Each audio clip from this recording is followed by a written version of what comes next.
In the tangled depths of the Amazon, where the jungle breathes with 1,000 unseen hearts, there exists a bird so fearsome, so commanding, that even silence seems to bend around its shadow.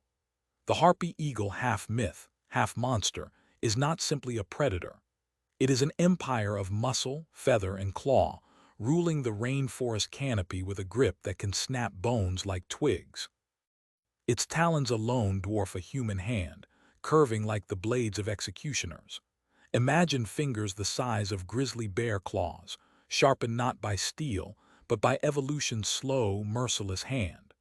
A single strike can puncture the skull of a monkey or crush the ribs of a sloth. Here is nature's reminder that power is not always scaled in tons. Sometimes it is hidden in wings. Explorers who first described the harpy whispered of a bird large enough to steal children, and though these tales blurred fact and superstition, they reveal a truth. To see a harpy is to confront fear, because it embodies the predator we hoped belonged only to folklore. It is not its size alone, though with wings stretching 7 feet it could blanket a man. It is the silence of its approach. Unlike the scream of a hawk or the circling patience of a vulture, the harpy is a phantom. When it descends, there is no warning. The forest itself seems to conspire with it, leaves muffling sound, wind falling still. The last thing prey sees is the blur of feathers and the impossible grip of talons. Its hunting strategy is precise. Unlike soaring eagles of open skis, the harpy thrives in suffocating jungles. It threads its colossal body between trees with the agility of a ghost. It watches, it waits, then it strikes with the inevitability of death itself. A sloth, dreaming in the canopy, is transformed into nothing more than a silent bundle carried upward. The jungle, for all its chaos, bows before the law of the harpy. The harpy's face itself is sculpted for dread.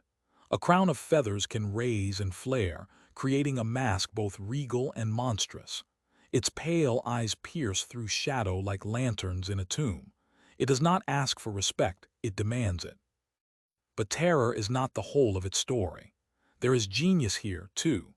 Studies show harpies can adapt their hunting to shifting prey numbers, balancing the fragile rainforest ecosystem like a dark sentinel. To remove the harpy would be to unhinge the door of the jungle itself. And here philosophy finds ground.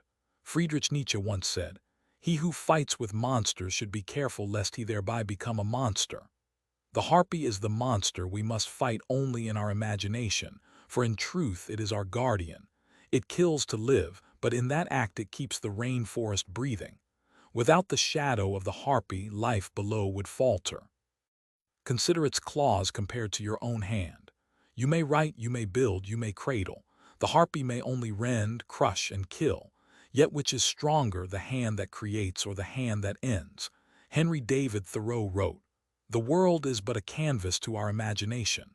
For the harpy, the world is a canvas of survival, painted in blood and silence. Its rarity is another terror.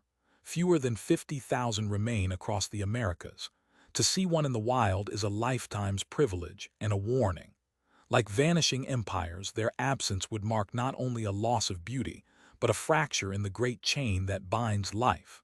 We are left to wonder, will future generations know this bird in the flesh, or only in digital ghosts across screens? The harpy eagle embodies both extremes of existence, beauty and horror, creation and destruction, life and death. Its presence forces us to confront our place in nature.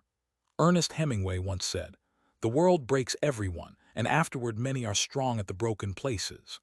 The harpy has never broken. It is strength incarnate, unyielding, unbroken, and perhaps a mirror of what humanity longs to be, unafraid, absolute, eternal. Even its wings whisper of myth. In Greek lore, harpies were winged spirits, tormentors of men, half bird, half woman, agents of punishment. Our modern harpy is no myth, but its shadow is every bit as long.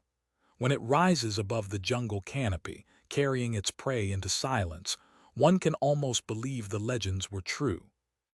In truth, the harpy is not a nightmare, it is the answer to one. In a forest that teems with life, unchecked growth can collapse balance. The harpy is balance incarnate. Its talons are brutal, its gaze is merciless, but through this violence, life continues.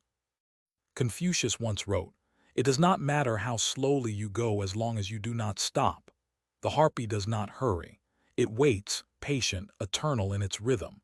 And in that patience it teaches us, power is not in noise or fury, but in the silence before the strike. So when you hear of the harpy eagle, do not think of a mere bird. Think of an ancient shadow written into the green heart of the Americas. Think of the talons that grip not only prey, but the fragile thread of balance itself. Think of survival, written not in human words, but in feathers darker than fear. And perhaps, as the jungle falls into night, imagine its eyes watching, not with malice, not with mercy, simply with the cold certainty of nature itself. I'll keep unearthing the myths written in blood and feather, but this channel survives only with those who carry it with me.